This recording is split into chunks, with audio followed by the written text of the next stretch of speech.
Okay, so we made it to Electra, Texas, and we had a little hiccup along the way. I'm just cruising down the road, right? And I hear a noise, even though I have my headphones on, and it's the door to the trailer.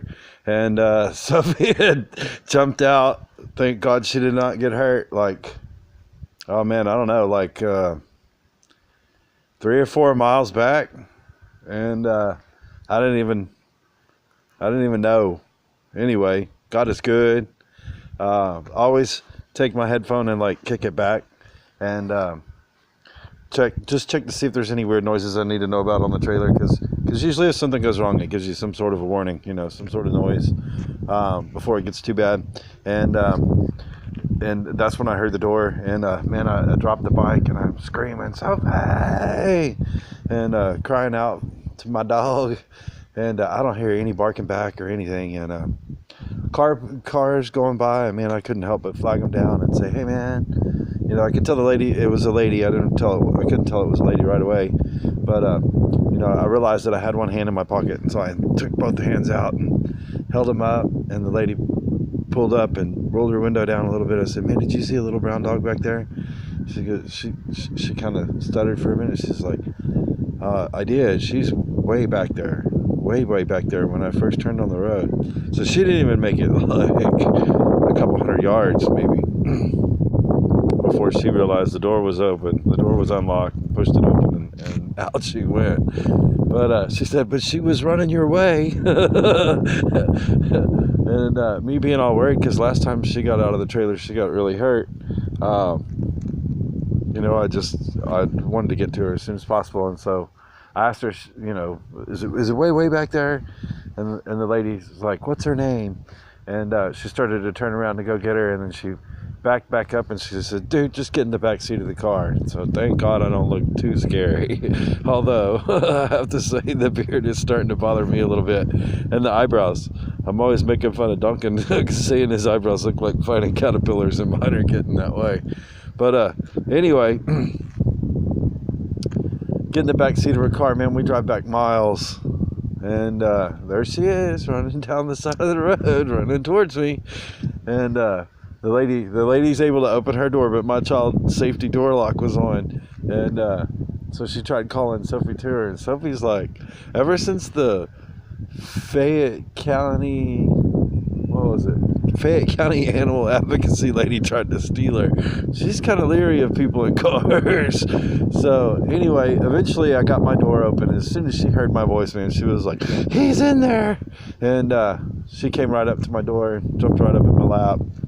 And man, we had a little love fest there for a minute. The lady's name, man, cover her in prayer. Her name was Brenda. I don't know where she was coming from, but she had the car for about a year, and it didn't look like she's ever cleaned it out. It was like full of water bottles and cigarette packs. And so anyway, she drove us all the way back to the trailer, because man, I left the trailer and the bike just sitting on the side of the road, door open. I didn't even close the door. So anyway, we pull into Electra, the church. We actually passed the church we're going to go to in the morning. But I was looking for a good place to park, where I could be kind of level, because I kind of have a headache, because the last couple breaks I got were we were kind of tipped to the front. I don't always like level it out and everything, and I think that kind of messes with the blood pressure in my head or something. That, and there's been a lot of stress tonight, as far as like Sophie getting out and almost running out of battery. And anyway, so I don't know, we got to town way too early.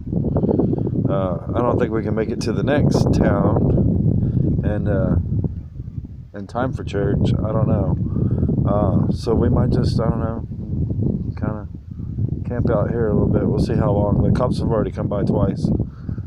He came by like 2 different ways close by me, but I can tell he's checking me out, and will probably be here to talk to me sooner or later. But I'm really not doing anything wrong, and I have my important papers in their secret compartment, so I can pull those out for him. But one other thing I wanted to mention tonight, man, pastors, if you're watching, if there's a pastor out there watching, I was in a town, the last town I was in. I keep forgetting the name. Iowa Park.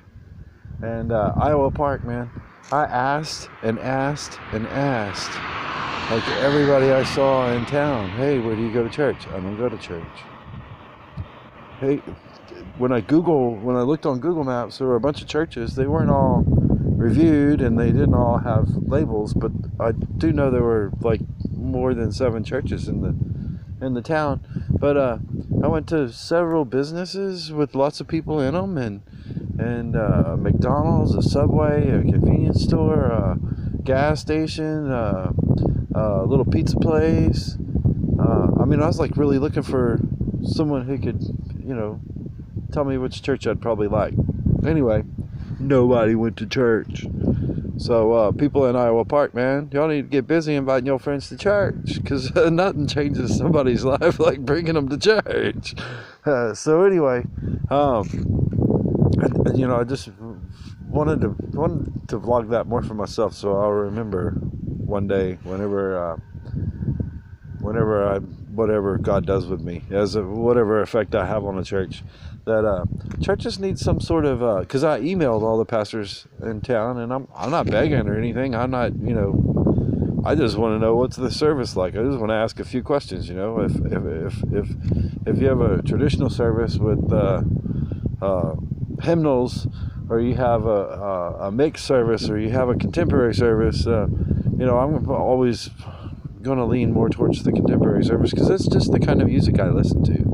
That's I believe God uses all that kind of music to lead people to Him, but I'm more geared towards a more contemporary service and a more free service. The contemporary services are usually services where you could do things like raise your hand, or they're more likely to give you a little, I wouldn't say a break in the music, but a break in the singing, a little instrumental time where you can talk to God, on your own, outside of the lyrics of the music. And I kind of like that. I like that a lot. Last church I went to last Sunday was like that. They had several breaks in the lyrics that gave you plenty of opportunity to talk to God, and I really, really like that.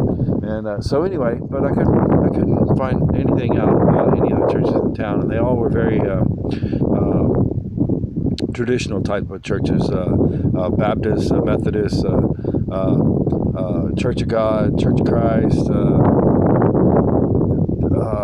Of course, there was a Catholic church. Every town has to have one, right? It's Texas. And so anyway, but man, we need to do better on our websites. We need to do better on our emails and our telephone. I realize that people just run the list, calling churches, begging for stuff, but we should be able to figure out how to make information available to people who are shopping for a church that might be a visitor to your town or might be new to your town. I mean, I wonder how many new people try to find out about churches, and could get plugged into the right church right away and end up stuck trying to find information because we don't give enough style or clues about our church. We are, the mission statement's always up there, and that's good. And the staff pictures are always there. Service times are always there. Types of services you offer, children's church, things like that are always there. But I don't know. Maybe we should be a little bit brave about talking about how we worship. People are gonna. What's the word? Are we afraid that people are gonna find out we're traditional and not come? Or are we afraid that people are gonna find out that we're contemporary and not come? What does it matter? Because as soon as they do come, if it's not their style, they're more likely than not to continue to shop around. So why not help them find the right church right away? That's enough of my ramble. I don't know how me and Sophie are going to find a break, but we're going to try to catch a nap. It's either that or really hustle the next town, which is very tempting at midnight or whatever time it is. I'm not sure. I haven't even Google mapped it to see exactly how many more miles it'd be to get to the next town. But I don't know, just assuming from the last town to this town, if I double that, I'm not going to make it. And I think Vernon is the next town, and it's a little bit more of a jog. God bless you guys. Have a good night.